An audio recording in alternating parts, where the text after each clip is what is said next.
His Majesty King Prachatipak, or Rama VII, gave His Royal Highness Prince Mahidol and Princess Sangwan's youngest son the name.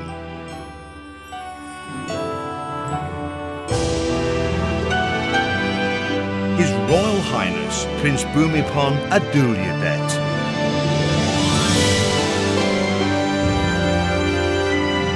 which bears significance in its meaning, strength of the land whose might it is to be incomparable.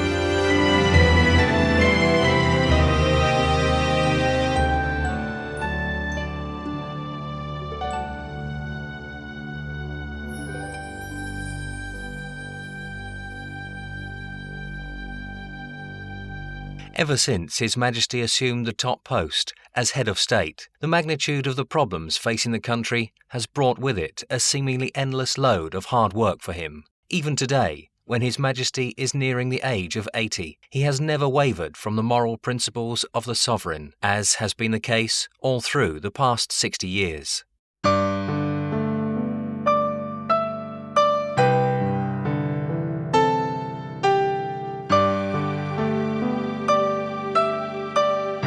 For the Thai populace in the post-war years, especially after the country had just lost their beloved King Ananda 4 years earlier, the grand coronation ceremony rekindled hope and boosted morale among the people.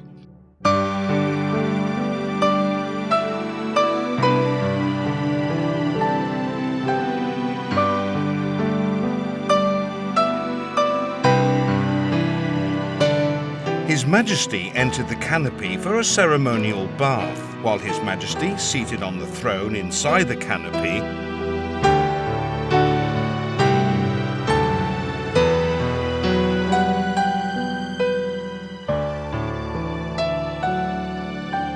a shower of lustral water consisting of that taken from the 5 holy rivers in India and the kingdom's 4 sacred ponds was turned on over him, according to the royal tradition handed down since ancient times. The water is reminiscent of one of the things His Majesty took interest as well as pleasure in as a child.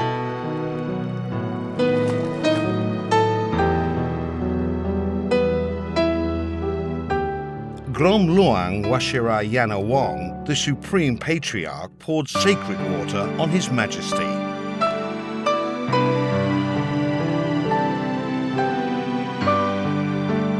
These religious rites seemed a far cry from the subjects of science and engineering His Majesty studied at the University of Lausanne, where he still functioned as Prince Bhumibol, the royal brother, close at the side of His Majesty King Ananda Mahidol, who was concentrating on areas pertaining to ruling and kingship. His Majesty was dressed in full traditional ceremonial royal attire at the Paisan Taksin throne hall, where he was seated on the octagonal throne. From that moment onwards, His Majesty's course of life as royal brother completely changed in the manner no one had foreseen.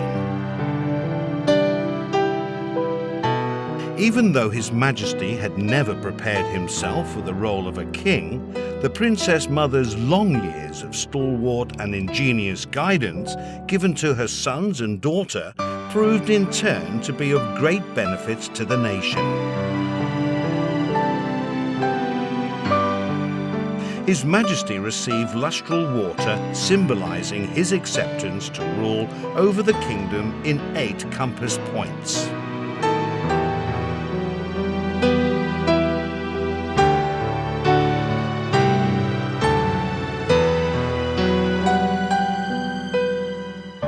The burden of kingship compelled His Majesty to divert from science, his favorite subject, to social and political sciences.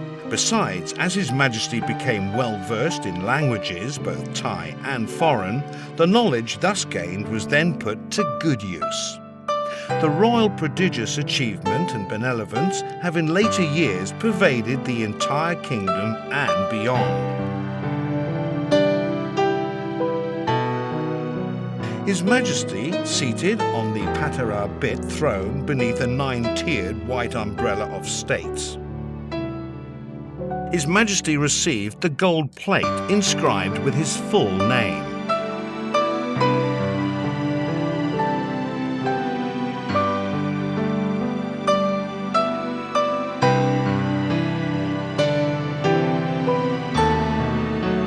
His Majesty is a king who had since his early childhood been significantly influenced by the Princess Mother's inclination for an unassuming, simple lifestyle, rational thinking, moral principles, and lifelong learning. Receiving the items of the royal regalia, the royal robes and resplendent garments, along with the royal set of arms, His Majesty took up upon himself all the burden that came with the role of Siamese head of state. He thus officially became the 9th ruler of the royal house of Jakri.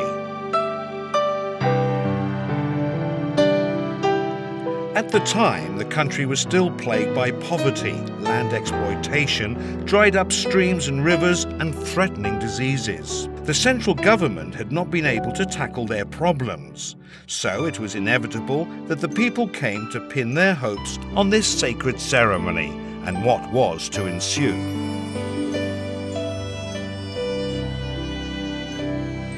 In the midst of the grand audience that he gave, His Majesty delivered the vow in uttering his first royal words.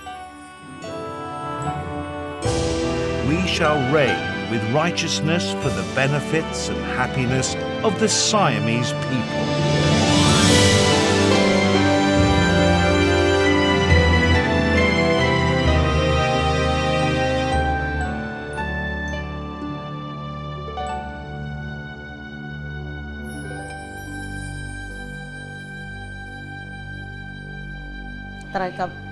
His Majesty told the school principal that the medical supply was meant for the community too, in case someone might need and come for medication. That's what he said. The supply was provided to meet the school's basic medical needs. Decades ago, our country was plagued by multiple public health problems. Besides, communicable diseases and bad cases of epidemics occurred. Today, these problems are behind us. Aside from feeling grateful for the uncountable instances of help His Majesty had rendered us, how His Majesty tackled the problems is worth studying. It was one of the times when the hospital at Gawila Army Camp had to handle an unusually vast crowd of patients who came for treatment by the Royal Medical Team accompanying Her Majesty the Queen on a free-of-charge basis.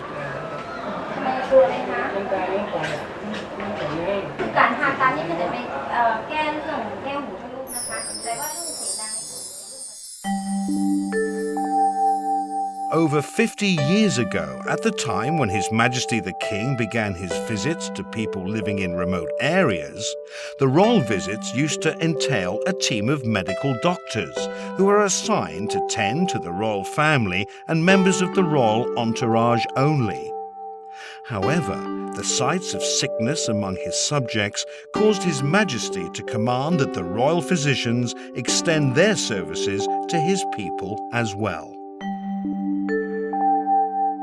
So many people turned out, His Majesty stressed that anyone with an illness was to come for treatment. Whenever he came, he had a team of royal physicians with him.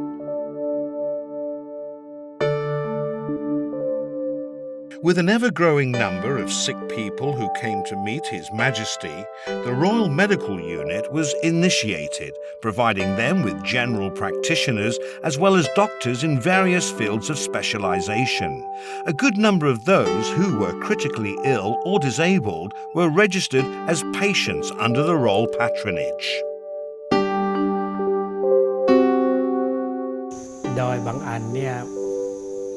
Some of the hills were out of bounds to common people because danger was too great. Besides, they suffered a lot for lack of doctors up there. That's why His Majesty established the Royal Medical Unit that went by helicopter to treat those people.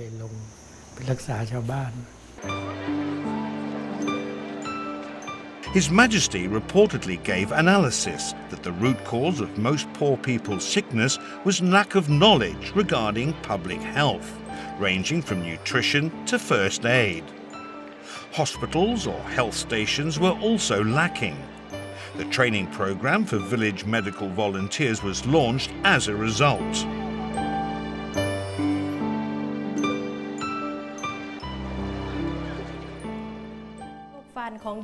The literate selected few in a community have the chance to be trained in areas such as primary examination and treatment. As it turned out, the approach proved effective in helping ease health problems among the populace living in remote areas. It did some good health-wise, but the effect cannot be felt immediately. On the other hand, we can control things. The approach still continues along the guideline His Majesty has initiated. We know it under the project entitled Village Health Volunteer Unit. The criterion is one volunteer for every 15 households.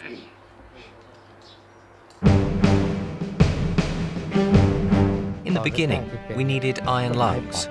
Just imagine, the things had to be imported. We did not know how to invent one. As it was an emergency case, His Majesty graciously allotted an amount from his personal fund for the purchase of such iron lungs or other respiratory equipment of the kind to be primarily installed at Silirat Hospital. It was hydrotherapy. We had to rely on pumping machine to revive different parts of the body muscles in the limbs. A forceful stream of water was directed right at these muscles.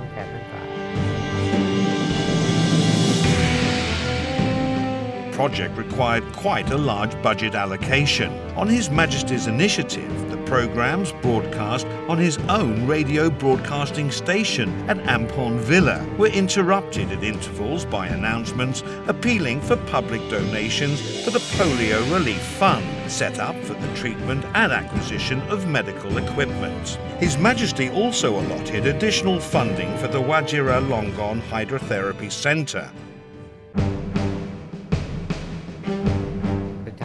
Leprosy was spreading among people in marketplaces and such. There was an instance of a beautiful schoolgirl in Konkan province. In her final year in high school, the finger joints started to fall off one by one because leprosy was acting up. In the end, only the stump of her hands and feet remained.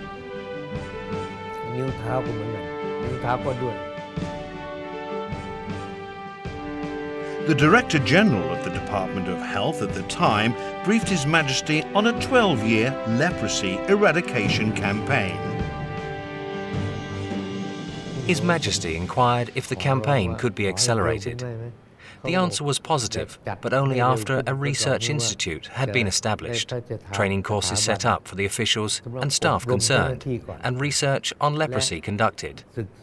With the support from both Germany and Japan then, the project could be completed within 8 years.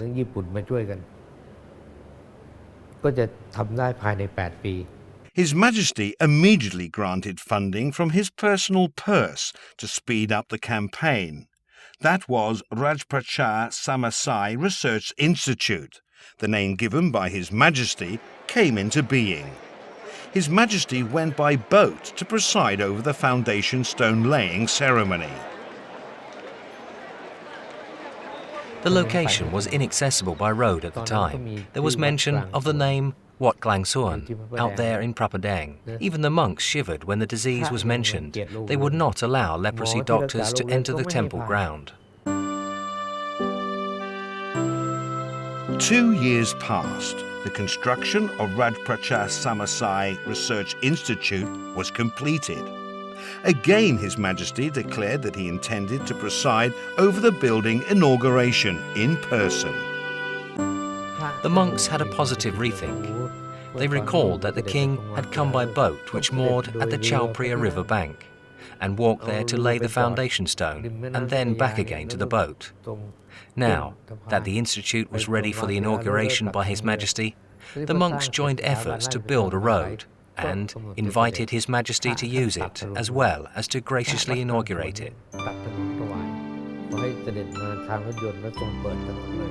Finding out that His Majesty was going to attend the ceremony in person, doctors could not help being concerned for his health. They were afraid he might catch the infection through the presence of leprosy patients in attendance at the institute. You might want to ask if His Majesty was put off by the lepers' presence, with their rough skin, physical disfigurement and such. All I want to say is, if His Majesty had minded, he would not have come.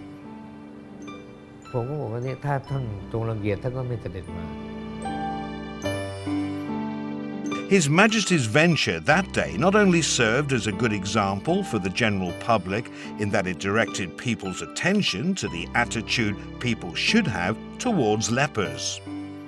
It is also illustrated His Majesty's support for physical therapy and plastic surgery after the patients had been completely cured. On that same occasion, His Majesty learned that the children he saw running about were children of leprosy patients. Astonished, His Majesty asked, "Don't they go to school?" The answer was no. No school would accept them. These children had been rejected. Asked about the possibility of setting up a school for them, they told me it was not in their area of concern to set up a school for lepers' children. The matter should be handled by the Ministry of Public Health. Needless to say, it was an instance of endlessly shifting responsibility onto others. His Majesty graciously granted 1 million baht from his own personal fund for the establishment of the school through Tanpiying Dusadi Mala Malakun.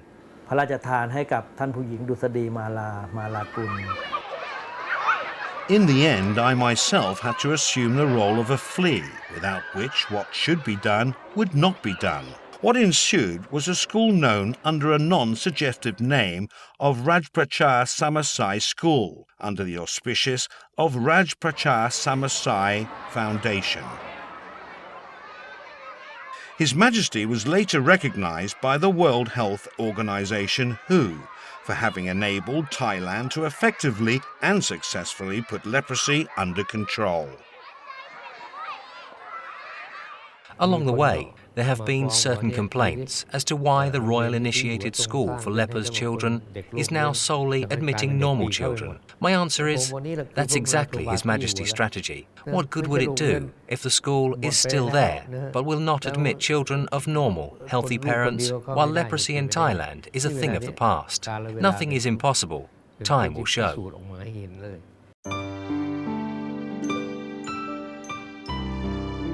Her Majesty the Queen once wrote that originally His Majesty had consented to ascend the throne on an interim basis only, to make sure that the funeral rites for the late King Ananda Mahadon were carried out with due pomp and circumstance. But as it happened, it was the people's love and loyalty that had restrained His Majesty from leaving.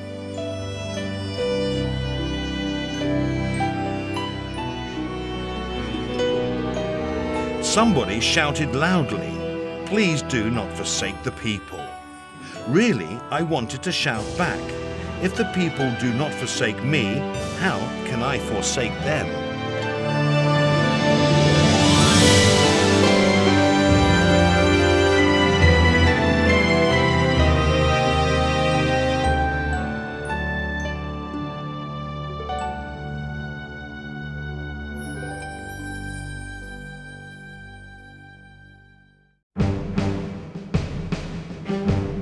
There were times when our country had to fight raging cholera, which critically affected a really large number of the population.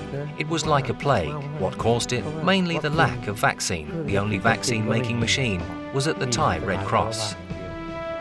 In line with His Majesty's policy, which stresses interdependence and mutual assistance, royal financial support, together with donations for public good, following His Majesty's initiation, was sufficient to acquire vaccine-making machines, which His Majesty later allotted to the Army Medical Science Department, Phra Mongkut Klao Hospital, Sirirat Hospital, among others. Doctors at Siriraj Hospital did some experiment work trying to produce saline solution, but there were no bottles for it. Used bottles needed to be pasteurized, but we had neither the autoclave nor sufficient funding. Eventually, His Majesty found out about this and he purchased them right away. What you have seen are only some examples of what His Majesty has graciously initiated to help ease public welfare problems in our country. It should be noted that His Majesty's approach covers short-term, intermediate-term and long-term solutions and includes the concern over the impact of diseases on the patients, their family members, as well as the society as a whole.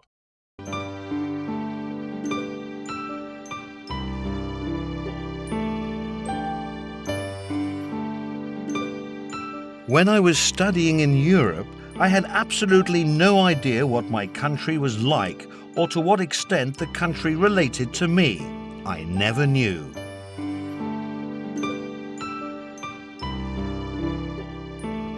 At some point, I came to love my people after having been in close contact with them. I also came to realize how great the love was. I was not experiencing any serious homesickness. Nevertheless, what I learned from working here was that my place in this world was right there in the midst of my people, the entire population of Thailand.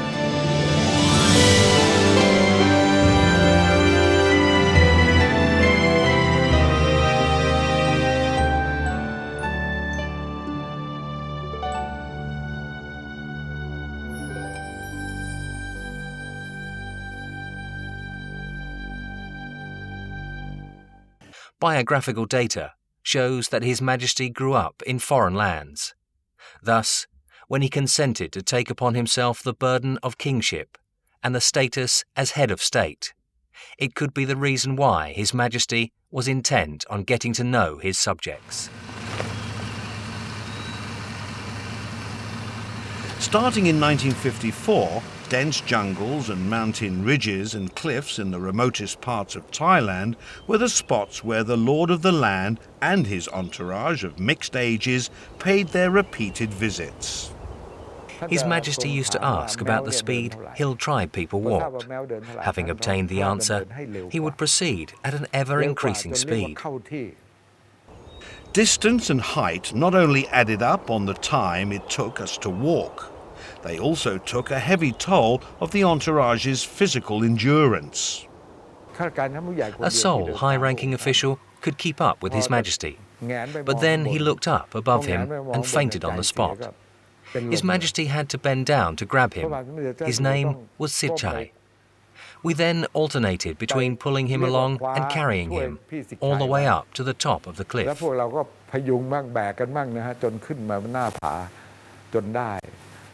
Some members of the entourage were gasping for breath, could not respond to radio calls, and they came that often too.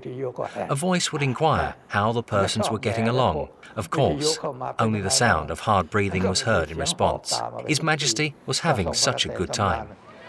At the initial stage, it seemed His Majesty's first visits to different parts of the country were for the purpose of site surveying, as well as first-hand data gathering to learn the nature of problems his subjects were facing. It could probably be regarded as an orientation to the ensuing royal-initiated projects. The visits enlightened His Majesty on the geographical features, the people's living quality and the various problems facing the people in each part of the country. These problems varied distinctly. The most fun came when it was time to break for lunch, not at noon, but around 2 p.m.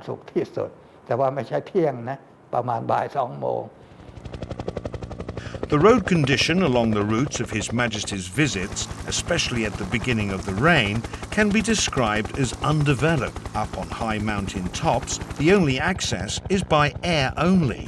Many destination points were deep in the heart of the jungle, on high altitude. Many others could be accessed by dusty laterite roads infested with potholes.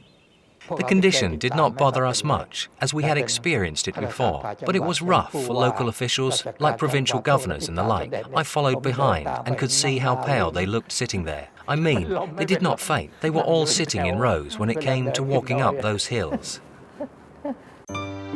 Everywhere he went, His Majesty would not fail to see calloused hands folded together high over the owners' heads, in respect to him. Some laid out the most precious piece of cloth they had on the ground, waiting for His Majesty to step on them. With the king's footprint on it, the piece of cloth would not be used or washed. Instead, it would be neatly folded and preserved at the praying spot where the people keep Buddha's image. On Sabbath day, they will put flowers to pay homage to the sacred piece of cloth in gratitude for what His Majesty has done for the country. Most of them do this. In highest esteem and with total devotion, people's heads bent down toward the young monarch's feet. This was believed to bring good things to their life of hardship.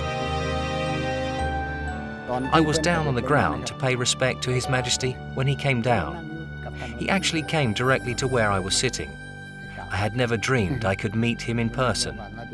Tears readily rolled down my cheeks. I was overwhelmed to see him. As His Majesty walked past them, those expectant eyes lit up in stark contrast with the harsh and weather-beaten faces from hard work. Thus, the people's delight and smiling faces could not conceal the traces of sufferings from His Majesty's watchful eyes. The king knelt down to talk to us, asked how one of us who was blind could come. He said his niece brought him along. Why did you want to come? Was the king's next question. His voice was so gentle and soft. How I loved to hear his voice. He even embraced the old guy. In the old days, Thailand was once known to be a very fertile land, but in reality there was not a trace of that in what His Majesty saw on those visits. Evidence of abject poverty was everywhere. The people's plight had never been included in any central government surveys, since the areas were hardly accessible by road. In times of bad drought, we had no rice grains to mill even for our own meal. His Majesty said once that we were to return the people's affection by our deeds rather than words. By all means, the cause of their sufferings must be tackled. His Majesty came to the conclusion that going places to hand out blankets and clothing to them was comparable to an attempt to fill an ocean. The objective could never be fulfilled. It would be better, he said, for us to see them in person, to inquire through our talking with them and establish where the root cause of their ills lay, why they did not have enough to eat, why rice planting came to zero harvest. Summer was spent in Hua Hin. Once the rainy season started, His Majesty might travel to Pi Kun Thong. From Pi Kun Thong to Phupan. After an interval, His Majesty would take off to Chiang Mai. That made up a whole year for him. With time, the problems became clear to His Majesty, and development assistance had been planned so as to cover all parts of the country. During General Prem Din Sulanon's premiership, more than 2 decades later, the government made it a point to help ease His Majesty's burden by accompanying His Majesty on his working trips and working to assist the poor on a more concrete and systematic basis. General Prem remarked to Ajahn Sanot and Dr. Sumet that it was not right to sit back while His Majesty was toiling in those rough and remote border areas. What more, financial support was also from his own personal pocket. The missions should be the government's responsibility instead. That was how the special task force entitled the Office of the Royal Development Projects Board came into being. It was very late at night, but the big map was still spread in front of His Majesty. The map was used in a briefing to him on matters happening in the land. Given the fact that His Majesty was well versed in multiple areas of specialization, it could be the reason why he could see things more clearly than others. In any case, it was just the first chapter of His Majesty's visits to the remote areas of the country. The map you see His Majesty carrying around with him on the trips is in fact the source of data bearing details pertaining to the conditions applying to each individual village in the kingdom, including its vicinity too. His Majesty could make analysis by just consulting his map. For His Majesty, who could envisage the condition along the routes he was to take, some roads were covered with dust during the dry season. Some were infested with potholes after flooding had receded, and some were in the midst of a dense tropical forest. Nothing of the sort would deter him from taking his trips. The king had to wade through mud. Mud was on his shoes, inside his socks. He was determined to come. Really, those paths were tough, even for ox-drawn carts. Bumpy, covered with rocks, you know, and quite on a slant too. How his car could have negotiated that, I still wonder to this day. On the trips, he insisted on doing the driving himself, otherwise he would just walk. He said that was how one would have the feel of the place. His Majesty made a thorough analysis of the geographical features, altitude, depth, etc. His main philosophy is, whatever you plan or do must reflect the natural environment as well as geographical features applying there. Traveling by other means of transportation, such as by helicopter, His Majesty would review and revise his maps. He would be very displeased seeing members of his entourage asleep, saying flying by helicopter is a privilege. They should realize that official properties were in use, so falling asleep on it was not the way to optimize their services.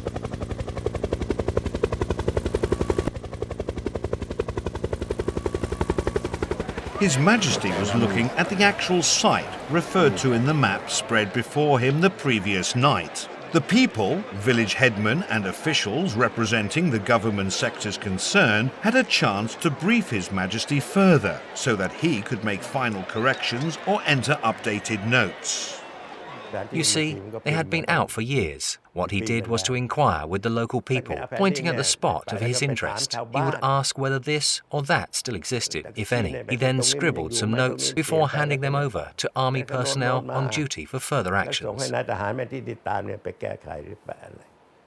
I think he was security personnel. I was village headman then. His Majesty asked me if the spot where he was pointing at on the map was called Sub Sombun. Was there a source of water? I told him yes. Well, it's subterranean water, sir. You mean water is available year-round? I said yes.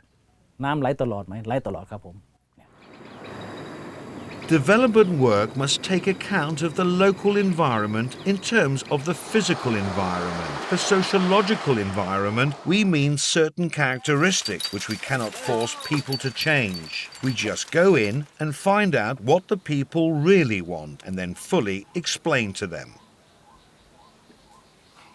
His Majesty would inquire after the nature of their hardship and then proceed to have a look at the actual physical feature of the area which he would use in comparing it with the data he had obtained from the local people earlier. This is an important process because His Majesty always considers the worthiness of his assistance, whether he should render it at all, or what type of assistance it should be, how, where, etc. Once he had established the needs and obtained complete data, His Majesty was ready to draw up concrete guidelines for the development or remedial initiatives in consultation with the officials concerned who were present on the trips. He would also reach a preliminary agreement with the local populace on how he planned to help them. His Majesty often stressed that the royal initiatives only meant royal thoughts, his thoughts, which corresponded with those of technicians and others. At the moment, it was just royal initiative, not royal decree. Therefore, the officials were to take his caution into consideration. When His Majesty left, they would resume their works right away, keeping His Majesty's points in mind regarding suitability, worthiness, and then action.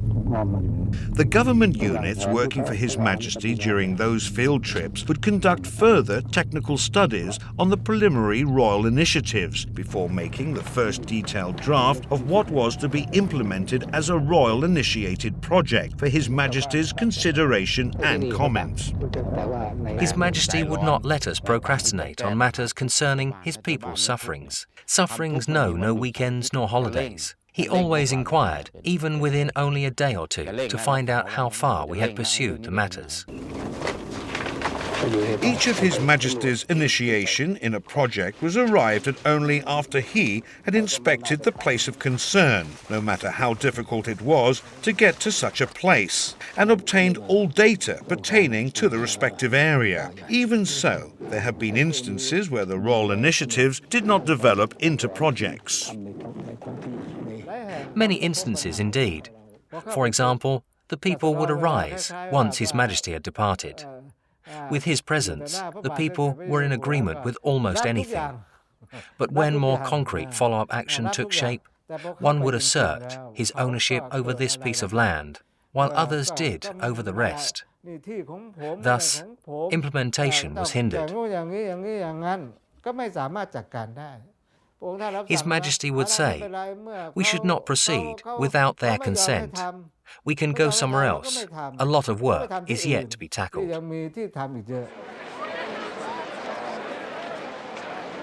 Among the large crowd of people who turned out to greet His Majesty, some proved to be quite a disturbance to the officials who were also in attendance there. Words of caution had been passed on down the line of command of those officials, all the way down to village headmen, to the effect that no petition was to be lodged with His Majesty by any of the villagers in the crowd, as the message being petitioned might be perturbing to His Majesty. Any problem at all could be solved among us. Let us talk it out locally. Most often, it was something along this line. The king quietly told me, "Please do not stand in the way if the people want to hand me a petition. No need to hold them back, because if you do, I will never know what the truth is. I am aware that what is being reported to me is not true." The king knew when he was lied to. The light of their life was appearing in person right in front of them. Here was a chance to drive away darkness in which their families had been living. As it happened, they managed to find ways to sidestep the officials and slip the petitions directly to His Majesty. From what I saw, most of them dressed in tatters, wearing shorts, with a piece of loincloth wrapped at the waist. The government people never took any notice of them. When the king came to the spot where they were waiting, they would just pull out the document concealed somewhere in their cloths and handed it over to him. Of course, no one dared to interrupt. That was how it happened most times. Suddenly, a high-ranking official approached me, asking what I was writing. I said I was writing a petition for the king. Some of the officials there, I will not say their names, tried to stop me, saying I could not do that, not in the world. I said, why indeed not? The people had their woes. They still insisted that I would not be allowed to do it. In any case, I was determined, did manage to lodge the petition too. Every royal-initiated project constitutes the body of continuous work for His Majesty, because he always monitors its progress and keeps abreast of all the problems or outcomes. There were instances where His Majesty repeatedly made inquiries as to why certain projects had not got off the ground. He had a complete set of data with him, so he knew everything, the location, the nature of problems applying there, etc. He kept all our reports, plus his own personal information. He even did some spying. He had his own auditor's unit out on us. Nowadays, the hard work has been passed to Her Majesty the Queen and members of the royal family who make royal visits to the sites of the royal-initiated projects, development study centres, as well as certain remote areas. They constantly report their findings to His Majesty. On Her Majesty's trip, officials from the Irrigation Department had to be in attendance, along with those from the RDPB. After the trip was over, report had to be prepared and submitted to the board. We were told to send the report to Klai Gangwon Palace for his approval. There were indeed cases that the report was returned to us with his comment, arguing that some things were not right, and the corrections. The point is that His Majesty is still hard at work, even though he now resides at Klai Gangwon Palace. I can assure you he is.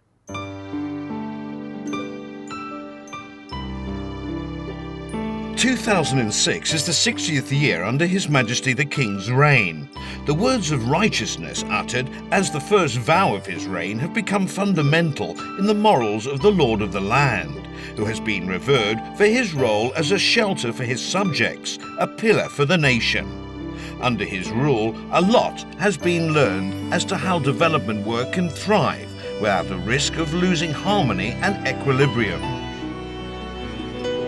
On that day, 60 years ago, the love of his subject managed to hold the sovereign back. Now, more than 20,000 days later, the sovereign is still returning that love to his subjects.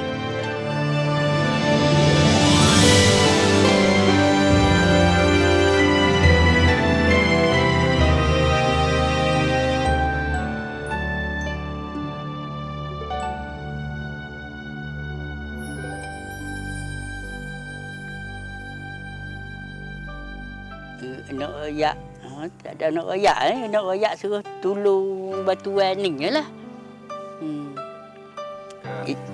Thanks to the king for all he has done to help. Tulu batu hay terwak kijol lah. He helped us in everything. Thank you.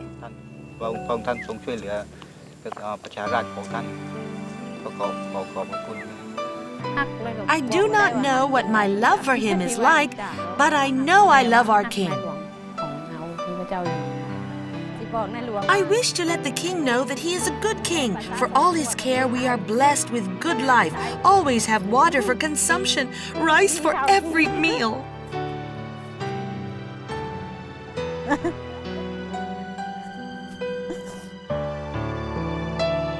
All through the long years that His Majesty the King has been hard at work for the development and prosperity of our country, he has illustrated the guidelines pertaining to an impressive array of royal-initiated projects. They are invaluable lessons of wisdom which his subjects should strive to familiarise themselves with for their own well-being today and in the years to come.